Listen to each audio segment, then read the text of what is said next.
جی دوستوں، آج کی ویڈیو میں بات کرنے جا رہے ہیں تخم بلنگو، جسے عام الفاظ میں بلنگو بھی کہا جاتا ہے، اس کے حوالے سے بلنگو کی کاشت ہے ہو چکی ہے۔ تو ناظرین، آپ اس کو کاشت کر سکتے ہیں 20 اکتوبر سے لے کر 10 سے 15 نومبر تک اس کی کاشت آپ مکمل کر لیں۔ اگر ہم بات کریں اس کی ایوریج کی تو ناظرین، گزشتہ سال اس کی جو ایوریج ہے ہمارے علاقے میں لیا میں اس کی ایوریج 8 من 10 من 12 من تک فی ایکڑ نکلی، اور اس کا جو ریٹ ناظرین وہ 45,000 روپے فی من تک رہا۔ اس سال بھی ناظرین اس کا اگر ہم ریٹ کی بات کریں 38,000 سے لے کر 40,000 روپے فی من تک اس کا ریٹ چل رہا ہے۔ اگر اس کے ہم خرچ کی بات کریں تو اس کا ناظرین معمولی سا خرچ ہوتا ہے۔ اس کو جو ناظرین آپ نے خاص کیا رکھنا تھا وہ جڑی بوٹیوں کا رکھنا ہوتا ہے۔ اس کے لیے آپ 2 سے 3 گوڈی اس کی کروا لیں، جس سے آپ جو جڑی بوٹیاں اس کی نکال لیں تاکہ اس کی ایوریج متاثر نہ ہو۔ جو ناظرین نکیلے پتے والی اس کی جڑی بوٹیاں ہوتی ہیں اس کے لیے آپ ناظرین گزالوفاف کا سپرے کر سکتے ہیں، اس سے تمام تر جو نکیلے پتے والی جڑی بوٹیاں وہ ختم ہو جاتی ہیں، اور چوڑے پتے والی جو جڑی بوٹیاں اس کے لیے آپ گوڈی کروانی پڑتی ہے، اس کو نکالنا پڑتا ہے ہاتھ سے۔ ناظرین، اس سال بھی جو بلنگو کی کاشت ہے کافی ہو رہی ہے کیونکہ ریٹ اس کا اچھا ہے، تو کافی دوست ہمارے وہ بلنگو کی کاشت کے حوالے سے اور اس کے بیج کے حوالے سے ہم سے پوچھتے رہتے ہیں، چونکہ ہم ویڈیو وغیرہ بناتے رہتے ہیں تو جو کسان ہیں وہ ہم سے رابطہ کرتے رہتے ہیں۔ آج اگر سیڈ کے حوالے سے بات کریں تو آپ کو سیڈ بھی آپ کو مل جائے گا،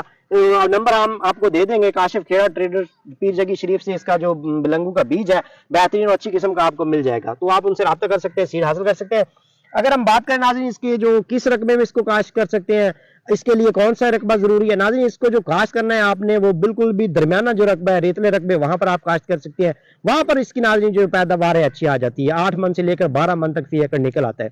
اس کو زیادہ پکے رقبے میں کاشت کرنے کی ضرورت نہیں، جو درمیانہ رقبہ ہے جس میں آپ کی جو فصل ہے زیادہ اچھی نہیں ہوتی گندم کی، وہاں پر اس کو کاشت کر لیں۔ تو اس کو ناظرین ایک آپ نے خیال رکھنا ہے، جب یہ پک کر تیار ہونے کے قریب ہوتا ہے تب اس کو جو بارش ہے وہ متاثر کرتی ہے، اس سے اس کی جو پیداوار ہے وہ کم ہو سکتی ہے۔ تو جب بارش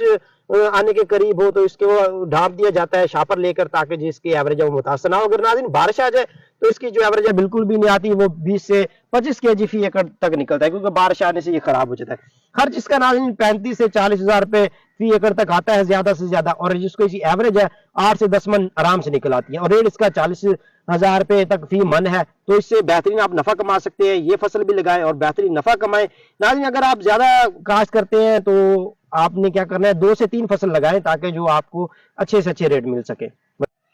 ناظرین اگر کھاد کے حوالے سے ہم بات کریں تو اگر آپ اس پر تھوڑا سا اچھا خرچ کرنا چاہتے ہیں، اچھی پیداوار لینا چاہتے ہیں تو آپ اس کو 1 بوری نائٹروفاس استعمال کر سکتے ہیں، ساتھ میں سلفر استعمال کر لیں کیونکہ وہ فنجی سائیڈ ہوتا ہے۔ اور سپرے کے حوالے سے اگر ہم بات کریں تو کوئی بھی آپ اس کو اچھا NP کے جیسے ہماری کمپنی نائس انٹرنیشنل ایگریسول کے نام سے دے رہی ہے، یا پوٹاش بٹن کے نام سے ہماری کمپنی دے رہی ہے، اس کا سپرے کر سکتے ہیں، اس سے جو دانے کا وزن ہے وہ بڑھ جاتا ہے۔ باقی اس کا کوئی زیادہ خرچہ نہیں ہے، معمولی سے خرچ کے ساتھ 1 بوری نائٹروفاس اور آدھی بوری یوریا یا گوارا کے ساتھ آپ اس سے بہترین پیداوار لے سکتے ہیں۔ مزید معلومات کے لیے دیکھتے ہیں میرا پیج موسر راجپوت۔ ملیں گے نئی ویڈیو میں، اللہ حافظ۔